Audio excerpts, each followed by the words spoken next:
Hello everyone. आज हम solve करेंगे सीजीएल प्री 2024 के मैथ का सेट नंबर 17 सोल्व। तो चलिए शुरू करते हैं।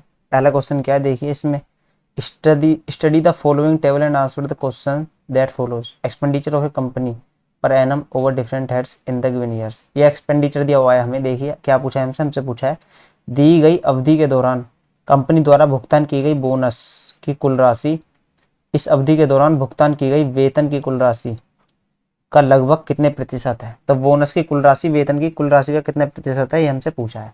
तो देखिए बोनस की राशि कौन सी है, बोनस ए वाला, ये है सारी बोनस की राशि। और वेतन, वेतन यानी सैलरी, सैलरी की है ये वाली। तो पूछ रहा है बोनस सैलरी का लगभग कितना परसेंट है। तो देखिए बोनस को सबको ऐड करना पड़ेगा हमें। पहले ऐड कर लेता हूँ मैं डायरेक्ट। 8 और 4 12, 12 और 2 14, 14 और 6 20, 20 की जीरो हासिल 2, 2 और 8 10, 10 6 16, 16 5 21, 21 और 9 30, 30 की जीरो हासिल 3, 3 3 6, 3 9 3 12, 12 और 2 14, 14 और 3 17, यानी कि 17 आ रहा है यहाँ पर बोनस। तो कुल अब सैलरी से पूछा है तो सैलरी बटे में आएगी। यही पूछा है ना बोनस सैलरी का कितने परसेंट है, तो सैलरी को सबको ऐड करेंगे, सैलरी नीचे रखेंगे। सैलरी ऐड करते हैं। देखिए 8 और 4 12 और 6 18, 18 का 8 हासिल 1, 1 और 1 2, 2 4, 4 3 7, 4 11 और 1 12 का 2 हासिल 1, 3 और 1 4, 3 7 3 9, 3 और 1 4 3 7, 7 और 3 10, 10 और 3 13, 13 और 4 17, 1728 और इंटू 100 कर देंगे, परसेंटेज निकालना है। तो अब देखिए 100 है तो यहाँ पर ये पॉइंट खत्म हो जाएगा। ये कितना बन जाएगा, ये बन जाएगा 1700। अब देखिए 1728 से 1700 को भाग करना है तो लगभग कितनी बार जाएगा, लगभग 0.9 बार जाएगा ना। देखिए ये ऊपर 1700 है, नीचे 1728 है, सब 28 ही तो अधिक है, तो लगभग 0.98 0.9 के समथिंग जाएगा। तो ये पूछा है कि निकटतम पूर्णांक तक कितना होगा। तो 0.9 समथिंग को हम क्या लिख सकते हैं, एक। तो ऑप्शन नंबर 3 इसका आंसर हो जाएगा 1%। अगला देखते हैं, फाइंड द वैल्यू, मतलब इसकी हमें वैल्यू फाइंड करनी है। तो देखिए इसको करते हैं सोल्व। आपको पता होगा साइन 90 माइनस थीटा क्या होता है, कोस थीटा, और कोस 90 माइनस थीटा क्या होता है, साइन थीटा। तो ये कोस 90 माइनस थीटा किस में चेंज हो जाएगा, साइन थीटा में। ये क्या आ जाएगा, sine 4 sine theta into sine 90 plus theta है तो ये किस में चेंज हो जाएगा। देखिए कैसे चेंज होते हैं, आपको पता होगा, आपने क्वाड्रेंट सिस्टम पढ़ा होगा। यहाँ पर ए एस टी सी होता है यहाँ पर, यानी कि पोल पॉजिटिव होता है, यहाँ पर साइन पॉजिटिव होता है दूसरे क्वाड्रेंट में, थर्ड में टेन और कोट, और फोर्थ में साइन वो कोस और सेक होता है। तो देखिए यहाँ पर 90 प्लस ये 90 होता है, ये 180, ये यहाँ पर 270, ये 0 डिग्री या 360 डिग्री होता है यहाँ पर। तो देखिए क्या है ये 90 प्लस थीटा। तो 90 प्लस थीटा यानी कि कौन से एंगल की, कौन से क्वाड्रेंट की बात हो रही है, 90 प्लस इधर आ जाएगा ना, पीछे चलेंगे तो 90 माइनस और इधर चलेंगे तो 90 प्लस। यहाँ पर साइन और कोसेक पॉजिटिव होता है, तो साइन 90 प्लस थीटा, और 90 है तो साइन किस में चेंज हो जाएगा, कोस में। तो ये क्या आ जाएगा, cos Q theta minus 4 sine 90 plus theta, फिर सेकंड में तो किस में चेंज हो जाएगा, 4 cos theta into cos 90 minus theta first में तो सारे पॉजिटिव होते हैं, और 90 है तो कोस साइन में चेंज हो जाएगा। ये क्या आ जाएगा, 4 sine sine cube theta upon, इसको देखिए इसको कैसे लिख सकता हूँ मैं, इसको 90 माइनस 4 थीटा लिख सकता, 90 प्लस 4 थीटा लिख सकता हूँ, क्योंकि दोनों के नीचे मैंने अलग अलग दो लिख दिया। तो 180/2 90 और 8 थीटा बाई 2 4 थीटा। तो ये कोस 90 प्लस थीटा सेकंड में आ गया, कोस साइन में चेंज हो जाएगा, लेकिन सेकंड में कोस क्या होता है, नेगेटिव, तो ये नेगेटिव का साइन 4 थीटा आ जाएगा। देखिए सोल्व करते हैं इसको। ऊपर से देखिए कुछ कॉमन आ रहा है, ऊपर से कॉमन आ रहा है 4 sine theta into cos theta. अंदर क्या बच रहा है, अंदर बच रहा है cos square theta minus sine square theta upon में। देखिए यहाँ पर साइन 4 थीटा को मैं ऐसे लिख सकता हूँ क्या, साइन 2 इंटू 2 थीटा। अब साइन 2a का आपने फॉर्मूला पढ़ा होगा, क्या होता, 2 साइन ए इंटू कोस ए, कोस ए। अब यहाँ पर 2a की जगह कितना है, यहाँ पर 2, यहाँ पर तो हमारा एंगल है ए 2 के साथ, लेकिन यहाँ पर हमारा क्या है 2 थीटा। तो यहाँ पर क्या आ जाएगा, कुल मिलाकर जो अंदर एंगल होता है उसका आधा होता है बाहर, और बाहर आ जाता है 2। तो यहाँ पर देखिए साइन 2 इंटू 2 थीटा है, तो बाहर तो आ जाएगा 2, और इंटू में साइन 4 थीटा का क्या हो जाएगा, आधा, यानी कि साइन 2 थीटा इंटू 2 थीटा, और यहाँ पर नेगेटिव चल ही रहा है साथ में। अब आप देखिए cos square theta minus sine square क्या थीटा क्या होता है, कोस थीटा का फॉर्मूला होता है। तो इस कोस 2 थीटा से ये वाला cos 2 theta, sine 2 theta into cos 2 theta आएगा यहाँ पर, इस वाले कोस 2 थीटा से ये वाला कोस 2 थीटा कट जाएगा। ऊपर क्या बचा, 4 sine theta into cos theta. अब देखिए इसको लिखते हैं दोबारा, 4 साइन इंटू कोस है ऊपर, नीचे माइनस के 2। अब नीचे फिर साइन 2 थीटा का फॉर्मूला बन गया, तो क्या फिर इसे खोल देंगे, माइनस का 2 इंटू इसको खोलेंगे तो 2 साइन इंटू कोस आ जाएगा। अब देखिए इस साइन इंटू कोस से वाला साइन इंटू कोस कट जाएगा, क्या बचेगा, ऊपर 4 बटे माइनस के नीचे 4, क्योंकि 2 इंटू 2 कितना हो जाएगा 4, तो ये कितना आ जाएगा इसका आंसर -1। ऑप्शन नंबर 1 इसका आंसर होगा। ये अच्छा क्वेश्चन था, उम्मीद करता हूँ समझ में आया होगा। अगला देखते हैं। साइन ए प्लस कोस ए बराबर 1/√2 दिया है, तो साइन 4a प्लस कोस 4a हमसे पूछा है। तो देखिए इसको कैसे सोल्व करेंगे, क्या कर सकते हैं हम इसमें। देखिए इसका हम स्क्वायर करते हैं। यदि हम इसका स्क्वायर करेंगे तो ये क्या आ जाएगा, sign square A plus cos square A plus 2 sign A into कोस ए बराबर, इसका स्क्वायर करेंगे तो क्या आ जाएगा, 1/2 का स्क्वायर 4 और √2 का स्क्वायर 2, तो 4 इंटू 2 कितना आ जाएगा 8। तो यहाँ से देखिए मुझे साइन की पावर 4a प्लस कोस की पावर 4a कैसे मिलेगी, जब मैं sign square A plus cos square ए का क्या करूँगा, होल स्क्वायर करूँगा। तो यहाँ पर पहले यहाँ पर देखिए इसका मान क्या होता है 1, तो यहाँ से मैं 2 साइन ए इंटू कोस ए का मान निकालना चाह रहा हूँ, तो 1/8 इसका मान क्या होता है 1, उस 1 को मैं इधर ले गया तो माइनस का 1, तो यहाँ पर इसकी वैल्यू क्या आ जाएगी, साइन ए इंटू कोस ए की वैल्यू क्या आ जाएगी, यहाँ पर क्या आ जाएगा माइनस के साथ, 2 को भी मैं नीचे लेके आ रहा हूँ, कितना आ जाएगा 7/16। आगे देखते हैं। मुझे क्या पता है कि ये मुझे कैसे मिलेगा, ये मुझे मिलेगा जब मैं sign square A plus cos square ए का क्या करूँगा, होल स्क्वायर कर दूंगा, जब मुझे ये मिलेगा। तो देखिए अब इसी को सोल्व करते हैं। आगे मैं इसका स्क्वायर खोल लो तो यहाँ क्या बन जाएगा, साइन की पावर 4a प्लस कोस की power 4a plus 2 sine square A into cos square A. अब यहाँ पर देखिए इसका स्क्वायर करेंगे sine square A plus cos square क्या होता है 1, 1 का स्क्वायर करेंगे तो ये तो 1 ही रहेगा बराबर। ये चीज़ हमें फाइंड करनी है, इसको मैं लिख रहा हूँ के plus 2 sine square A into cos square ए। तो इस चीज़ को मैं उधर लेके जा रहा हूँ, तो के बराबर क्या आ गया 1 - 2 sine square A into cos square ए। तो पहले तो आप देखिए यदि आपसे ये पूछा है ना, तो आपको ये डायरेक्ट याद रखना है कि इसका मान ये किसके बराबर होता, ये बराबर होता 1 - 2 sine square A into cos square ए के। ऐसे ही क्यूब वाला भी होता, यहाँ पर स्क्वायर वाले की बात होगी, लेकिन यहाँ पर देखिए अब 1 - साइन ए इंटू कोस ए मुझे पता है, तो 1 - 2 साइन ए इंटू कोस ए का मान मैं यहाँ रख सकता हूँ, कितना है -7/16। उसका स्क्वायर करूंगा तो कितना हो जाएगा 49/256। इसको सोल्व करूंगा तो 1 - 98/256, एलसीएम लूंगा तो 256 - 98/256। अब 256 में से 98 को मैं घटाता हूँ तो 16 में से 8 गए 8, यहाँ बचा 4, 14 में से 9 गए 5 और ये 1/256। इसको मैं 2 से डिवाइड कर रहा हूँ, 2 × 7 = 14, 2 × 18 2 × 2 2 × 4 2 × 8 16, 79/128। कौन सा ऑप्शन है, ऑप्शन नंबर 1, ये इस ऑप्शन नंबर 1 इसका आंसर होगा। उम्मीद करता हूँ आपको समझ में आया होगा। तो आप इसे ऐसे सोल्व कर सकते हैं, लेकिन अच्छा होगा यदि आप इसको डायरेक्ट याद रखें कि इसका मान क्या होता है ये। बाकी आपको अगर याद नहीं है तो आप ऐसे निकाल सकते हैं, समझाने में इतना टाइम लगा, करने में इतना टाइम नहीं लगेगा। अगला देखते हैं।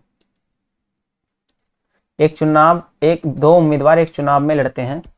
80% मतदाताओं ने मतदान किया है, जिनमें से 5% मत अवैध थे। जीतने वाले उम्मीदवार को वैध मतों का 70% प्राप्त होता है और वह इतने मतों से जीत जाता है। मतदाताओं की कुल संख्या में बतानी है। हमने मान लिया मतदाताओं की जो कुल संख्या है वो कितनी है, सी है। तो यदि टोटल मतदाता सी हैं तो 80% ने अपना मत दिया है, 80% का मतलब 4/5 ने अपना मत दिया है, तो टोटल सी थे, उसके 4/5 नहीं क्या करा है, वोट डाला है, जिनमें से 5% वोट क्या है, इनवैलिड। अब इतने डले थे, इनमें से भी क्या हुआ 5% इनवैलिड हो गए, तो बचे कितने 95%। 95% का मतलब क्या है 19/20, यानी कि इतने डले थे लेकिन इनमें से भी 19/20 ही हैं जो वैलिड हुए। जीतने वाले उम्मीदवार को वैलिड वोट्स का 70% मिला। यदि एक को 70% मिला तो दूसरे को कितना मिलेगा 30%। तो दूसरा जो जीतेगा वो कितने वोट से जीत जाएगा, सब 40% वोट से जीत जाएगा। और सवाल में कह रहा है कि वो इतने वोट से जीता है। अब इतने वोट डले थे, उसमें से इतने वैलिड हैं, अब इतने वैलिड में से इतने परसेंट से जीत रहा है, यानी कि 2/5 से जीत रहा है। अब ये जीतने वाले वोट हो गए, अब इन जीतने वाले वोटों को मैं जीतने वाले वोट के बराबर रख रहा हूँ, यानी कि 36480 हो गए। बस इसको हमें अब सोल्व करना है। देखिए सोल्व करते हैं। 4 दूनी 8 से मैं इसको काट रहा हूँ, 8 चौक 32, यहाँ पर बचेगा 4, 8 पंजे 40, फिर 4 बचा, 8 सिंह 48। देखिए 19 से इसको डिवाइड करता हूँ, 19 दूनी 38, 19 चौक 76। यहाँ पर नीचे क्या आ गया 5 पंजे 25, 25 दूनी 50, यानी कि 500, यानी कि सी बराबर क्या आ गया 500 × 24, 500 × 240, यानी कि 24 पंजे 120, यानी कि इतने हैं हमारे टोटल वोट। ऑप्शन नंबर 2 इसका आंसर होगा। अगला देखते हैं। देखिए ये हमें दिया हुआ है, किसके बराबर दिया हुआ है 7 के, और हमसे इसका मान पूछा है। तो देखिए देखिए यदि मैं यहाँ पर a की वैल्यू 1 रख देता हूँ तो 1 + 3 बराबर 7, यानी कि 7 बराबर 7। तो यहाँ पर a की वैल्यू जो है वो 1 सेटिस्फाई हो रही है। तो 1 + 2 कितना हो जाएगा, इसका आंसर 3। यदि वैल्यू सेटिस्फाई नहीं होती तो कैसे करते, देखिए a³ + 3a² + 3a बराबर 7 दिया है हमें, हम दोनों तरफ 1 ऐड करते हैं, +1 तो इधर क्या बन जाता है, ये बन जाता है a+1 का होल क्यूब बराबर 7 और 1 8। तो यहाँ से a+1 बराबर कितना आ जाता है 2, क्योंकि इस क्यूब को उधर भेजूंगा तो क्यूब रूट हो जाएगा, और 8 का क्यूब रूट कितना होता है 2। तो यहाँ से भी a का मान कितना आ जाता है 1। अब a का मान यहाँ पर रखते तो आंसर कितना आ जाता 3। तो ऑप्शन नंबर 1 इसका आंसर होगा। अगला देखते हैं, इसमें क्या कह रहा है, देखिए दिया गया बार ग्राफ 19 से 22 तक विद्युत कारों के वास्तविक उत्पादन और लक्षित उत्पादन को दर्शाता है। दिए गए बार ग्राफ का अध्ययन कीजिए और निम्नलिखित प्रश्न का उत्तर दीजिए। क्या पूछा है इससे, हम इसमें हम इसने हमसे इसमें 2021 तथा 22 में कारों के कुल लक्षित उत्पादन और 19 से 22 तक कारों के कुल वास्तविक उत्पादन का अनुपात क्या है, ये हमसे पूछ रहा है। तो देखिए 21 तथा 22 में कुल जो टारगेटेड है, यानी कि लक्षित का मतलब है जो टारगेटेड उत्पादन है, तो 21 कहाँ है, 21 है यहाँ, 22 कहाँ है, 22 है यहाँ। इसमें टारगेटेड कितना है मैं ये देख लेता हूँ। यहाँ पर 17 है, यहाँ पर 80 है, कितना है टारगेटेड 150। इसका रेशियो हमसे किससे पूछा है, 2019 से 22 तक कुल वास्तविक उत्पादन से। एक्चुअल वाला यानी कि वास्तविक कौन सा है, नीला वाला। 19 से 22 तक चारों सालों की बात कर रहा है। तो सबको ऐड करना है, 36 + 32 + 59 + 65। मैं ऐड करता हूँ, देखिए 6 और 2 8, 8 और 9 17, 17 और 5 22, 22 का 2 हासिल 2, 2 और 3 5, 5 3 8, 8 और 5 13, 13 और 6 19। देखिए 2 से डिवाइड करता हूँ, कितना आएगा 75। 2 से इसको डिवाइड किया, 2 में 18, 2 छिक्का 12। 3 से डिवाइड करता हूँ 25 और 32, यही इसका रेशियो आ जाएगा, यही हमसे पूछा। तो ऑप्शन नंबर 3 इसका आंसर हो जाएगा। अगला देखते हैं, M और N क्रम से 12 सेंटीमीटर और 8 सेंटीमीटर त्रिज्या वाले दो वृत्तों के केंद्र हैं। QR वृत्तों की उभयनिष्ठ स्पर्श रेखा है। यदि MN बराबर 16 सेंटीमीटर है तो QR की लंबाई ज्ञात कीजिए। देखिए दोनों, यदि MN की लंबाई कितनी दे दी 16 और दोनों की अलग अलग त्रिज्या कितनी है 12 और 8, तो दोनों को मिलाकर कितनी है त्रिज्या 20, लेकिन दोनों केंद्रों के बीच की जो दूरी है वो है 16। इससे हमें क्या पता चलता है, इससे हमें पता चलता है कि दोनों सर्कल क्या कर रहे हैं, एक दूसरे को इंटरसेक्ट कर रहे हैं। यानी कि जो उभयनिष्ठ स्पर्श रेखा की बात हुई है वो कौन सी उभयनिष्ठ स्पर्श रेखा होगी, ये वाली डायरेक्ट कॉमन टेंजेंट की बात हो रही है यहाँ पर। तो ऐसी कंडीशन में मैंने आपको बताया कि क्या बनता है, एक राइट एंगल ट्राइंगल बनता है। और यदि डायरेक्ट कॉमन टेंजेंट की बात होती है तो ये होती है ये वाली, और डायरेक्ट कॉमन टेंजेंट में यहाँ पर आता है R1 - R2, और ये होती है दोनों के केंद्रों के बीच की दूरी। तो देखिए R1 - R2 कितना आ जाएगा, यहाँ 12 में से 8 गए 4। C कितना है दोनों के केंद्रों के बीच की दूरी 16, और DCT हमसे पूछा है तो यहाँ पर लगा देते हैं पाइथागोरस फिर में। देखिए मैं पहले दोनों को 4 से काट रहा हूँ, तो यहाँ पर 4 से मल्टीप्लाई हो जाएगी जो भी मेरी लेंथ आएगी। अब देखिए यहाँ पर क्या है, यहाँ पर 4 और 1 बचा, यानी कि 4 का स्क्वायर -1 कितना आ जाएगा 4√15, और 4 से हमने काटा था तो 4 से हमने यहाँ पर मल्टीप्लाई कर दी, तो 4√15 इसका आंसर आ गया, ऑप्शन नंबर 2। जब ट्रांसवर्स कॉमन टेंजेंट की बात होती है तो यहाँ पर C ही होता है, लेकिन यहाँ पर R1 + R2 हो जाता है, और ये क्या हो जाती है ट्रांसवर्स कॉमन टेंजेंट। बस इतना अंतर है। अगला देखते हैं, इसको हमें सोल्व करना है। देखिए कर देते हैं इसको डायरेक्ट सोल्व। यहाँ पर 16 पंजे 80, 80 में से 15 का कितना आ जाएगा 65/16 इंटू 13 कम 13, 13 और 12 25/13, यानी कि 13 पंजे 65, यानी कि 25 पंजे 125/16। अब 16 सत्ते कितना होता है 112, इसमें 13 ऐड करेंगे तो कितना आ जाएगा 125, यानी कि 7 से ही 13/16, ये इसका आंसर होगा। कौन सा ऑप्शन है, ऑप्शन नंबर 1 इसका आंसर है। अगला देखते हैं, 30 छात्रों का एक समूह एक परीक्षा में शामिल होता है। 12 छात्रों के औसत अंक 62 हैं और बाकी के 76 हैं। देखिए 12 हैं तो बाकी कितने बचे 18, यानी कि 6 दूनी 12 और 6 × 18, 2:3 के अनुपात में छात्र। तो 12 छात्रों का औसत 62 दे रखा है, बाकियों का कितना दे रखा है 76, और ओवरऑल का मुझसे पूछा है कि ओवरऑल का कहाँ कितना आएगा। तो ऐसा सवाल लगभग हर ही सेट में मैं आपको सोल्व करा रहा हूँ। इसमें क्या लगाएंगे हम एलिगेशन।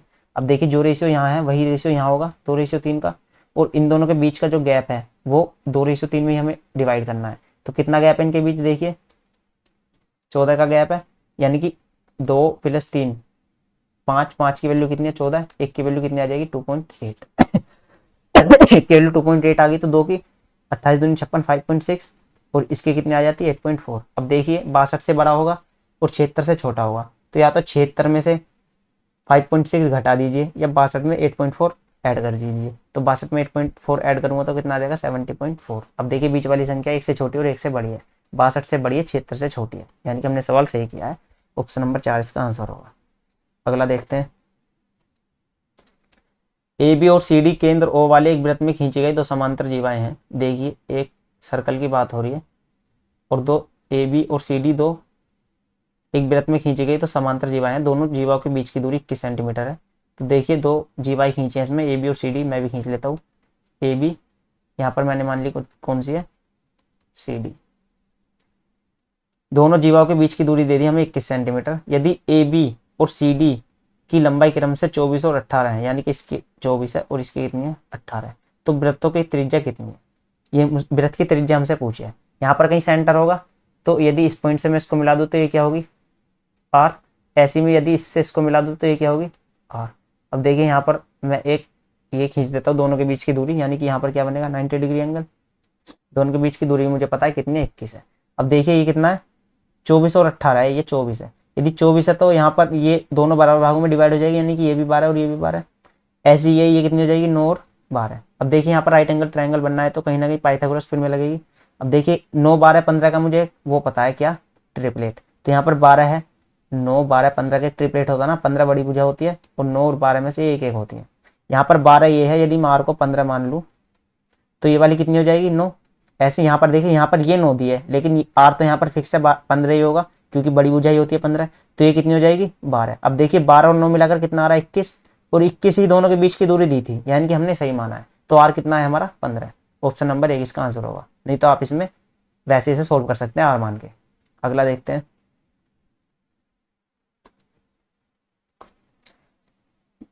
दो पाइपों द्वारा स्वतंत्र रूप से 8 मिनट और 10 मिनट में भरी जा सकती हैं। दोनों पाइपों को एक साथ कुछ समय के लिए खोला जाता है, लेकिन किसी अवरोध के कारण पहले पाइप से जल की पूरी मात्रा का केवल 5/8 भाग और दूसरे पाइप से 3/5 भाग प्रवाहित होता है। हालांकि अवरोध अचानक निकल जाता है और उस क्षण में 3 मिनट में टंकी भर जाती है। पूर्ण प्रवाह शुरू होने से पहले कितना समय लगा? देखिए दो टंकी हैं, एक 8 मिनट ले रही है, एक 10 मिनट ले रही है। तो यहाँ से मैं दोनों कैल्शियम लेके दोनों की क्षमता, इसकी टोटल क्षमता मान लूँ कितनी 40 लीटर। तो 8 पंजे 40, 10 चौक 40। पहले की क्षमता है 5, दूसरे की है 4।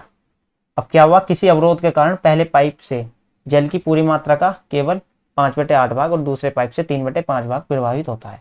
हालांकि अवरोध अचानक निकल जाता है और उस क्षण से 3 मिनट में टंकी भर जाती है। तो 3 मिनट में ये दोनों मिलकर कितना भरते हैं मैं पहले ये देख लेता हूँ। दोनों मिलकर कितना भर रहे हैं 5 और 4 9 1 मिनट में।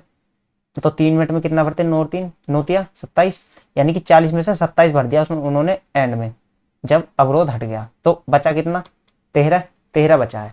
अब 13 कैसे भरा है उन्होंने? जब पहला पाइप 5 भरता था लेकिन 5 ना भर के वो इसका 5/8 भाग भर रहा है। दूसरा पाइप 3 भर रहा था लेकिन 3 ना भर के वो इसका दूसरा पाइप 4 भर रहा था लेकिन 4 ना भर के वो इसका 3/5 भाग भर रहा है। यानी कि इस 13 को जो है 13 को कैसे भरना है हमने 25/8 पहले की क्षमता है, दूसरे की 12/5 है, इससे भरना है। तो कैसे करते थे डिवाइड, दोनों की क्षमताओं को ऐड कर देते हैं। यहाँ पर भी दोनों की क्षमताओं को ऐड करके 13 को इससे डिवाइड कर देंगे। तो 25/8 प्लस 12/5, इसको ही हमें सिर्फ सोल्व करना है। तो देखिए सोल्व करते हैं। 13 ऊपर है ही, नीचे मैंने 8 और 5 कैल्शियम मान लिया 40। अब क्रॉस मल्टीपल हो जाएगी 125 प्लस 12 8 96। 40 ऊपर चला जाएगा, यानी कि 13 गुणा 40 बटे नीचे कितना आ जाएगा 6 और 5 1 9 2 11 और 1 12 1 और 1 2। 13 से 221 को काट देंगे, 17 बार कटता है, यानी कि 17 दूनी 34, 6 सही 2 सही 6 बटे 17, ये इसका आंसर होगा। ऑप्शन नंबर 2 इसका आंसर होगा। उम्मीद करता हूँ समझ में आया होगा। अगला देखते हैं। a बराबर x cos theta plus y sine theta, b बराबर x sine theta minus y cos theta है। तो a square plus b square का मान पूछा है और ऑप्शन में कहीं भी एंगल नहीं दिया हुआ है, यानी कि इसका सवाल का आंसर एंगल पर डिपेंड नहीं है, हम कुछ भी मान सकते हैं। साइन और कोस की बात हो रही है तो थीटा बराबर हम यहाँ पर 0 डिग्री मानेंगे। 0 रखूंगा तो साइन 0 0 होता है, ये 0 हो जाएगा, और कोस 0 कितना होता है 1। तो एक्स a बराबर क्या आ जाएगा, a बराबर आ जाएगा x। इसमें देखते हैं साइन 0 0 होता तो ये 0 हो जाएगा। b बराबर क्या आ जाएगा b बराबर आ गया -y, क्योंकि कोस 0 होता 1। अब देखिए ए स्क्वायर प्लस बी स्क्वायर का मान पूछ रहा है हमसे, तो ए स्क्वायर करूंगा तो एक्स का स्क्वायर प्लस बी का स्क्वायर करूंगा, बी कितना माइनस वाई का भी स्क्वायर करूंगा कितना हो जाएगा प्लस के वाई, यानी कि प्लस के वाई स्क्वायर हो जाएगा वो। तो क्या है इसका answer, x square plus y square, option number 3। अगला देखते हैं, के किस मान के लिए समीकरणों की प्रणाली में अनंत संख्याओं में हल है, ये हमसे पूछा है। देखिए पिछली मैं ऐसा भी सवाल आपको हर वीडियो में करा रहा हूँ और हर वीडियो में आपको रिवाइज भी करा रहा हूँ कि इसमें 3 कंडीशन बनती हैं। देखिए पहली क्या है, पहली है a1/a2 बराबर b1/b2 बराबर c1/c2। आप भी ऐसे याद रखें कि पहले में तीनों बराबर, दूसरे में 2 बराबर और तीसरे में तीनों ही बराबर नहीं है। पहली कंडीशन ये हो गई। दूसरी a1/a2 बराबर b1/b2 not equals to c1/c2। तीसरी कंडीशन क्या है, देखिए तीसरी है a1/a2 not equals to b1/b2 not equals to c1/c2। पहले में तीनों बराबर, दूसरे में एक बराबर नहीं है, तीसरे में तीनों ही बराबर नहीं है, ये इसकी कंडीशन है। तो यहाँ पर देखिए पहली कंडीशन में इनफाइनाइट सॉल्यूशन निकल के आते हैं, क्योंकि लाइंस यहाँ पर क्या होती हैं, लाइंस होती हैं ओवरलैपिंग।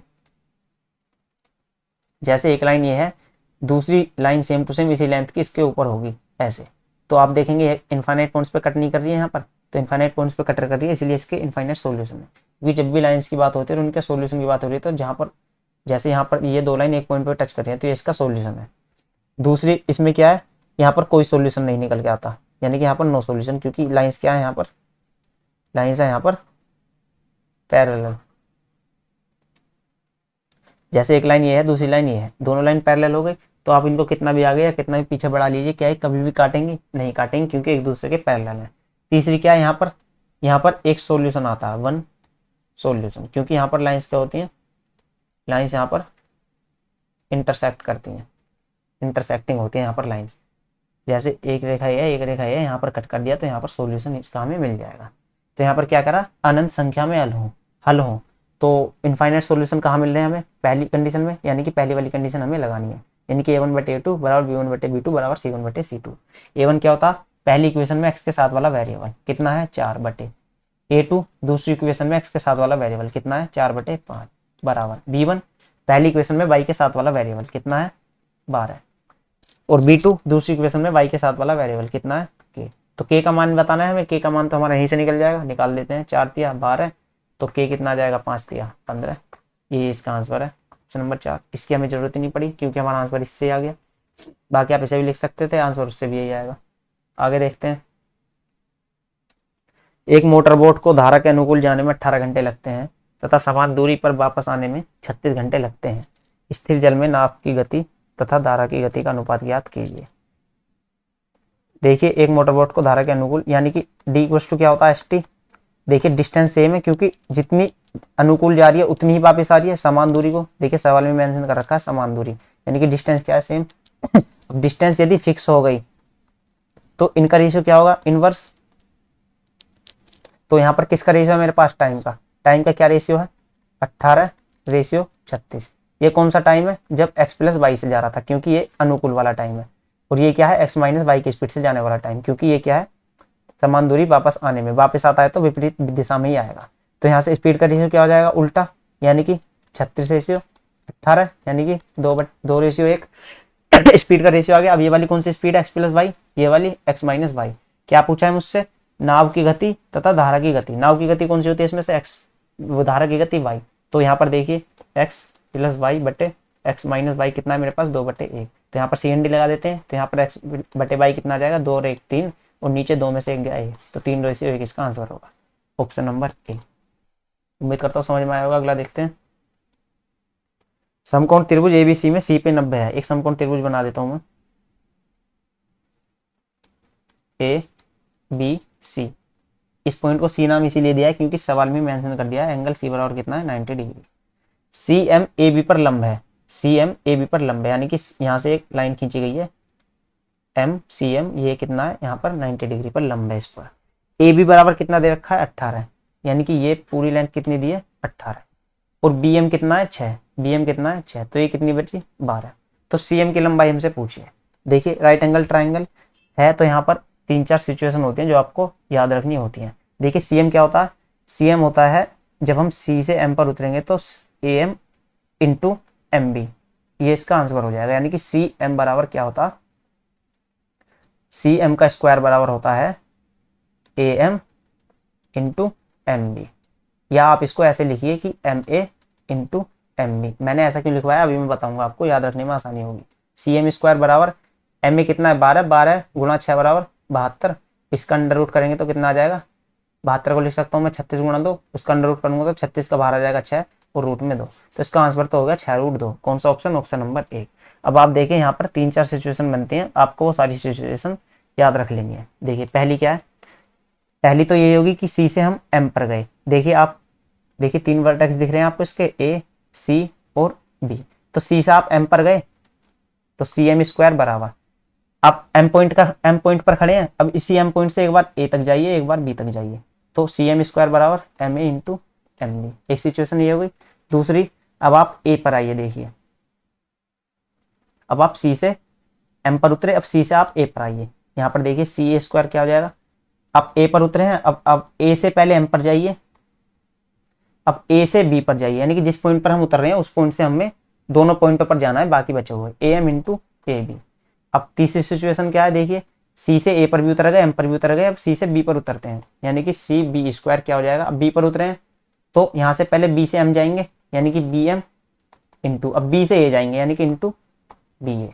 अब एक और सिचुएशन होती है, क्या होती है देखिए, इस त्रिभुज का जो एरिया है मैं कैसे कैसे निकाल सकता हूँ, क्या होता है area, half into base into height. Base क्या है यहाँ पर इस वाले त्रिभुज का, देखिए ये क्या है सी बी बेस, यानी कि क्या आ जाएगा 1/2 सी बी इंटू ए सी। लेकिन एक तरीके से और निकाल सकता हूँ मैं, कैसे देखिए, यदि मैं इसको लंब मान रहा हूँ तो बेस क्या हो जाएगा ये, यानी कि 1/2, इस बार बेस क्या है ए बी इंटू लंब क्या है सी एम, और एक ही त्रिभुज की बात हो रही है तो एरिया इक्वल होगा, यहाँ से एरिया मैंने इक्वल कर दिया। तो एक सिचुएशन ये है यहाँ पर कि सी बी यानी कि लंब into base C B into A B बराबर बेस इंटू हाइट, इस वाले इधर से यहाँ पर हाइट कितने है ए सी इंटू बेस कितना है सी बी। तो ये 4 सिचुएशन आपको याद रखनी है यहाँ पर। उम्मीद करता हूँ समझ में आया होगा। अगला देखते हैं।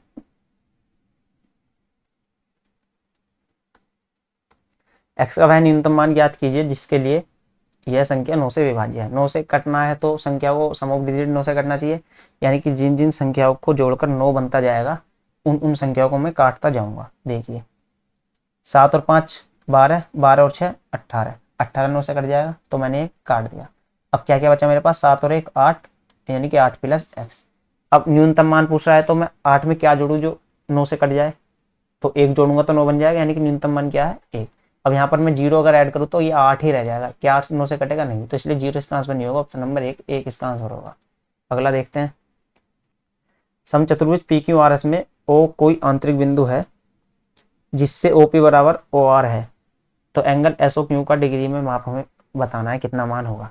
देखिए ये सेम टू सेम सवाल जब मैंने आपको सेट सोल्व कराया था इसी सीरीज में, उसमें आप जाके चेक करना, क्वेश्चन नंबर 18, ये सेम टू सेम सवाल है। सिर्फ उसमें क्या पूछा था, एंगल एस ओ क्यू का 9/5/9 भाग पूछा था, बस उसमें इतना अंतर है, बाकी सवाल सेम टू सेम है। इससे आप देख सकते हैं कितने सवाल रिपीट होते हैं, इसलिए हमको ये सोल्व करने जरूरी होते हैं पी वाई क्यू। देखिए इसे सोल्व करते हैं। समचतुर्भुज पी क्यू आर एस की बात हो रही है, तो कोई स्पेसिफिक चतुर्भुज की बात, मतलब समचतुर्भुज की बात हो रही है, तो ये जो मेरे पास वर्ग होता है, स्क्वायर जो होता है मेरे पास, वो भी एक समचतुर्भुज होता है। पी क्यू आर एस ये भी एक समचतुर्भुज है, क्योंकि चारों भुजाएं क्या है बराबर है। फर्क सिर्फ इतना है कि इसके जो चारों एंगल है वो 90 डिग्री के हैं, समचतुर्भुज में नहीं होते। लेकिन समचतुर्भुज की बात हुई है तो यहाँ पर मैंने स्क्वायर ही मान लिया, जिससे मेरा सवाल और आसानी से सोल्व हो। ओ कोई आंतरिक बिंदु है जिससे ओपी बराबर ओ आर है, ओपी बराबर ओ आर है, तो एस ओ क्यू का हमसे मान पूछा। देखिए यदि मैं एस से क्यू को मिला दूं तो ये क्या बन गया डायगोनल। अब देखिए यदि O point S Q line पर कहीं भी लाई करेगा, मान लीजिए यहाँ लाई कर रहा है, तो यहाँ से आप ओ पी खींचिए और ओ आर खींचिए, वो क्या होगा इक्वल होगा। आप कहीं भी ले लीजिए इस लाइन पर ओ पॉइंट, तो ओ से ओ पी और ओ आर क्या होगा इक्वल होगा। यानी कि इससे हमें पता चल रहा है कि ये जो ओ पॉइंट है वो क्या है, वो एस क्यू लाइन पर कहीं भी लाई कर रहा है। आप कहीं भी मान लीजिए, तो आप मान लीजिए आप इसको यहाँ मानते हैं, तो यहाँ पर एस ओ क्यू हो गया, तो क्या पूछा है हमसे, एस ओ क्यू, एक स्ट्रेट राइट लाइन पर एंगल पूछा है, यानी कि ये वाला एंगल कितना होता है 180 डिग्री, तो इसका आंसर हो जाएगा 180 डिग्री। कहीं भी मान लीजिए आप, यहाँ मान लीजिए, यहाँ भी क्या हो जाएगा 180 डिग्री, यहाँ मान लीजिए, यहाँ भी क्या हो जाएगा 180 डिग्री। तो ये इसका आंसर है। अगला देखते हैं, एक दुकानदार अपने सामान पर 40% की छूट देता है, उसके बाद वह 20% की छूट देता है, इन दो क्रमिक छूटों के बराबर एकल छूट। तो आप यहाँ पर लगा सकते हैं सक्सेसिव। देखिए 40 प्लस 20 माइनस 40 गुणा 20 बटे 100, 40 और 20 60 माइनस 4 दूनी 8, कितना आ गया 52। अब आप कहेंगे छूट है तो यहाँ पर माइनस क्यों नहीं लिया, आप माइनस लेकर कर लीजिए। देखिए -40 माइनस 20, यहाँ पर माइनस माइनस क्या हो जाएगा प्लस, 40 गुणा 20 बटे 100, ये माइनस का 60, ये प्लस का 8, कितना आ गया माइनस के 52। माइनस सिर्फ ये दिखा रहा है कि ये छूट है, ये हम वैसे ही पता लगा रहे हैं। ऑप्शन नंबर 2 इसका आंसर होगा। अगला देखते हैं, देखिए इसमें क्या कह रहा है, the following table shows the categorization of 100 students based on their marks in physics and chemistry in an examination. तो क्या पूछा है हमसे, यदि रसायन विज्ञान यानी कि केमिस्ट्री की बात हो रही है, किसकी बात हो रही है, केमिस्ट्री की, दो ही सब्जेक्ट दे रखे हैं फिजिक्स और केमिस्ट्री, केमिस्ट्री की यहाँ बात हो रही है। यदि रसायन विज्ञान में उच्च अध्ययन करने के लिए रसायन विज्ञान में न्यूनतम 40% अंक आवश्यक हैं, ये जो अंक मिल रहे हैं 50 में से मिल रहे हैं और जो न्यूनतम 40% अंक ला रहा है वो इसमें क्या कर सकता है, उच्च अध्ययन कर सकता है। तो 50 का 40% कितना होगा, 5 चौक 20, 20 होगा, यानी कि जो 20 या 20 से अधिक अंक ला रहा है वो क्या कर सकता है, उच्च अध्ययन कर सकता है केमिस्ट्री में। तो पूछा है हमसे, तो कितने विद्यार्थी रसायन विज्ञान में उच्च अध्ययन करने के पात्र हैं। देखिए 40 या उससे अधिक अंक लाने वाले केमिस्ट्री में कितने हैं, 4 विद्यार्थी। 30 या उससे अधिक लाने वाले कितने हैं, 21 विद्यार्थी। इस 21 में ये 4 भी शामिल है, इस 21 में ही ये 4 भी शामिल हैं। कभी आप 21 प्लस 4 25 बताओ कि 30 या 30 से अधिक अध्ययन करने वाले कितने हैं, 25। ऐसा नहीं है, इस 21 में ही ये 4 भी शामिल हैं। ऐसे 20 या 20 से अधिक अध्ययन करने वाले कितने हैं, 66, और इस 66 में ही ये 21 और 4 भी शामिल हैं। कभी आप 20 या 20 से अधिक करने वाले जब बताओ तो उसमें 21 और 4 क्या कर दो, ऐड कर दो। ऐसा नहीं है, जिस सिर्फ 66 बंदे हैं उसी में 21 और 4 भी आ रहा है, यानी कि 20 या 20 से अधिक अंक कितने विद्यार्थी ला रहे हैं, 66। तो ऑप्शन नंबर 4 इसका आंसर हो जाएगा, क्योंकि हमें 20 या 20 से अधिक अंक वाले ही देखने थे। अगला देखते हैं, ये देखिए 8a cube plus B cube plus 27c cube बराबर 18 abc दिया है, तो abc के बीच का संबंध क्या है। देखिए ये क्या है, 2a की क्यूब प्लस बी की क्यूब प्लस 3c की क्यूब बराबर 3a कितना है 2a, b कितना है b इंटू सी कितना है 3c। तो ये क्या है 3abc, यानी कि कौन सा फॉर्मूला बन रहा है, ये बन रहा है a cube plus B cube plus c cube plus 3abc बराबर a plus B plus c into इसके 4 रूप और होते हैं। यहाँ पर माइनस होता है, यहाँ पर होता है माइनस। अब देखिए यहाँ पर ये वाली चीज क्या होगी, ये वाली चीज 0 होगी, तभी तो ये a plus B A cube plus B cube plus C cube बराबर क्या दे रखा है 3abc। तो 3abc बराबर दे रखा है, तो यानी कि किसका मान है, a cube plus B cube plus C cube का। a क्या है यहाँ पर 2a, b क्या है b और c क्या है 3c। तो इसको ऐड करेंगे, देखिए 2a plus B plus 3c बराबर क्या आ जाएगा 0, क्योंकि a प्लस बी प्लस सी बराबर 0 होगा तभी ये कंडीशन सेटिस्फाई होगी। तो यहाँ पर देखिए कौन सा ऑप्शन दे रखा है 2a बराबर b प्लस 3c। यहाँ पर देखिए चौथा ऑप्शन देखिए b प्लस 3c, अगर 2a को मैं उधर ले जाऊंगा तो क्या आ जाएगा माइनस का 2a, यानी कि ऑप्शन नंबर 4 इसका आंसर है। अगला देखते हैं, देखिए यहाँ क्या है, एक वस्तु को 2 हाथों से गुजरते हुए वास्तविक क्रय मूल्य के 40% के कुल लाभ पर बेचा जाता है। यदि पहला डीलर 30% का लाभ अर्जित करता है तो दूसरा डीलर द्वारा अर्जित लाभ प्रतिशत क्या है। देखिए एक ही वस्तु की बात हो रही है और टोटल जो लाभ प्राप्त कर रहा है वो कितना कर रहा है 40%। तो देखिए ये जब यदि हम सक्सेसिव लगाते हैं तो मेरे पास दोनों डीलरों का होना चाहिए था 30% और दूसरे का भी, लेकिन यहाँ पर दूसरे का नहीं है, ओवरऑल पता है। तो यहाँ पर सक्सेसिव कैसे लगाएंगे, लाभ की बात हो रही है, देखिए प्लस 30, दूसरे का मैंने मान लिया x प्लस 30 इंटू एक्स बटे 100 बराबर कुल कितना लाभ हो रहा है 40%। तो जब सक्सेसिव सोल्व करते हैं एक वैल्यू आती है हमारे पास, वो वैल्यू कितनी दी हुई है इस बार 40, तो यहाँ से हम x की वैल्यू निकाल लेंगे। देखिए 30 को उधर भेज दूंगा, यहाँ पर एलसीएम लूंगा 100, यहाँ पर 100x हो जाएगा और यहाँ पर 30x, तो यहाँ कितना हो जाएगा 130x बराबर इधर कितना बचेगा 10। एक जीरो से एक जीरो कट जाएगी, एक्स बराबर क्या आ जाएगा 100/13, यानी कि 13 सत्ते 91, 7 सही 9/13%। ये इसका आंसर है ऑप्शन नंबर 4। या एक तरीके से आप इसको और सोल्व कर सकते हैं, जो मैंने पहले बताया था कि वो भी एक सक्सेसिव का ही रूप है। देखिए पहला डीलर 30% का लाभ ले रहा है, यानी कि 10 से 13 बेच रहा है अपना सामान। दूसरा मैंने मान लिया एक्स से वाई भेज रहा है। जब मैं इन दोनों की मल्टीप्लाई करता हूँ तो यहाँ वैल्यू आती है। इस बार वो वैल्यू मुझे पता है 40% है, 40% का लाभ, 40% का मतलब 2/5, यानी कि 5 का सामान साथ में बेच रहा है।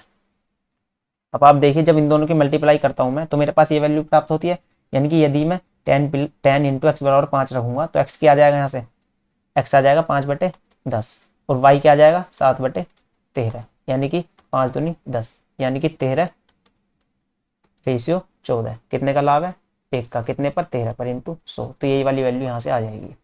अगला देखते हैं। एक कंपनी में पुरुष और महिलाओं का अनुपात दे रखा है हमें, यानी कि मेल एंड फीमेल का रेशियो दिया कितना 5/3। जब कंपनी में 150 अतिरिक्त महिलाओं को नियुक्त किया जाता है, यानी कि फीमेल्स बढ़ रही हैं कितनी 150, तो अनुपात 5 अनुपात कितना हो जाता 4। कंपनी में कितने पुरुष कार्यरत हैं। देखिए हमने फीमेल्स बढ़ाई थी, आदमी तो जितने थे उतने ही रखे थे, और रेशियो में अभी भी आदमी उतने ही है। पहले 5 थे तो अब भी कितने हैं 5, यानी कि सही काम हुआ है बिल्कुल ये। और रेशियो में फीमेल में देख लेते हो अब कितनी बढ़ी है, पहले 3 थी रेशियो में, अब रेशियो में कितने हो गई 4। यदि यहाँ पुरुष सेम नहीं होते दोनों जगह तो हम सेम बनाते, क्योंकि हमने पुरुष नहीं छेड़े हैं। तो रेशियो में कितनी बढ़ रही है महिला यहाँ पर 1, और नंबर में कितनी बढ़ रही है 150, यानी कि एक रेशियो किसके बराबर है 150 के। कितने पुरुष हैं कंपनी में ये पूछ रहा है, कितने हैं 5, तो 5 की वैल्यू निकाल देंगे यहाँ से, 15×5 = 75, 750। ऑप्शन नंबर 2 इसका आंसर है। अगला देखते हैं। साधारण ब्याज पर प्रतिवर्ष ब्याज की दर कितनी है जिस पर 1040 की राशि 1.5 वर्षों में 1230 रुपये हो जाती है। देखिए या तो आप इसमें सीधा फॉर्मूला लगा दीजिए, SI बराबर PRT/100, उसी को लगा देते हैं। देखिए 140 1230 हो गए तो कितना ब्याज मिल रहा है, 1230 में से 1040 को घटा रहा हूँ, 0, 13 में 4 गए 9, यहाँ पर 190। पी कितना है 1040 इंटू आर मुझे निकालनी है, टाइम कितना है 1.5 वर्ष, 1.5 को लिख रहा हूँ 3/2 और बटे में 100 है ही मेरे पास। देखिए इसको अब हम सोल्व कर लेते हैं। इस जीरो से वाली जीरो गई, अब बाकी इससे इसको काट लेते हैं कितनी बार 52 बार।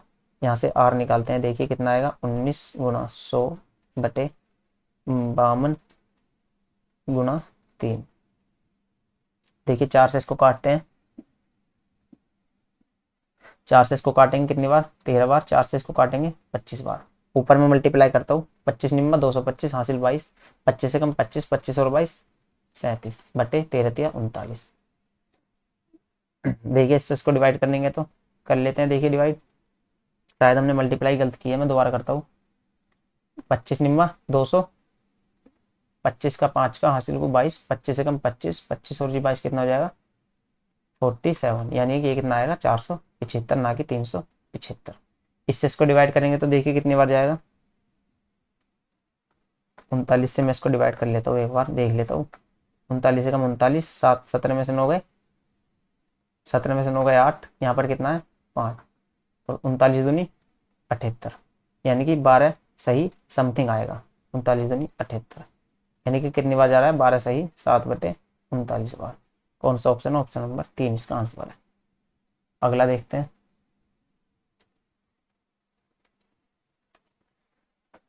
इसमें क्या दिया हुआ है, तालिका विभिन्न प्रकार की बाइकों का उत्पादन दर्शाती है, कितने वर्षों में प्रकार सी की बाइकों का उत्पादन प्रकार ए की बाइकों के औसत उत्पादन से कम है, प्रकार ए के बाइकों के औसत उत्पादन से। तो पहले हमें ए का क्या देखना पड़ेगा, एवरेज प्रोडक्शन देखना होगा। तो देख लेते हैं, चलो इनको सबको ऐड करते हैं और 4 से डिवाइड कर देंगे।